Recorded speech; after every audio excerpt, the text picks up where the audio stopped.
நான் இன்றைக்கி ஒரு ஆப்பிள் எடுத்திருக்கேன். அந்த ஆப்பிள் சைடெல்லாம் கட் பண்ணிவிட்டு சென்டர் இதை எடுத்துடலாம்.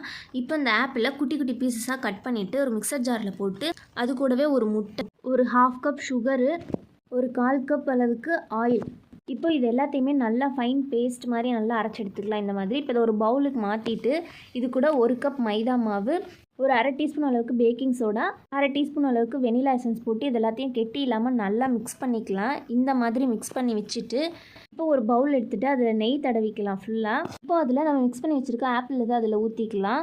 இப்போது குக்கர் அடுப்பில் வச்சுட்டு ஒரு வெயிட் வச்சுட்டு ஒரு 5 மினிட்ஸ் ப்ரீ ஹீட் பண்ணி எடுத்துக்கலாம். இப்போது 5 மினிட்ஸ் கழித்து ஓப்பன் பண்ணிவிட்டு அந்த பவுல் அதில் வச்சுட்டு அது மேலே தேவையான நட்ஸு போட்டுக்கலாம். அது ஆப்ஷனல் தான். இப்போ குக்கர் மூடிட்டு ஒரு 20 மினிட்ஸ் வச்சு எடுத்துக்கலாம். இப்போ ஓப்பன் பண்ணோம்னா கேக் நல்லா பேக் ஆகிருக்கு. இப்போ அந்த கேக்கை சைடு எல்லாத்தையுமே இப்படி எடுத்து விட்டுட்டு ஒரு பிளேட்டில் மாற்றிக்கலாம். அதை கட் பண்ணி சர்வ் பண்ணுங்கள். அவ்வளோதாங்க, ரொம்ப சிம்பிளாக ஸ்பான்ச்சியான ஆப்பிள் கேக் ரெடி. நீங்களும் ட்ரை பண்ணி பாருங்கள்.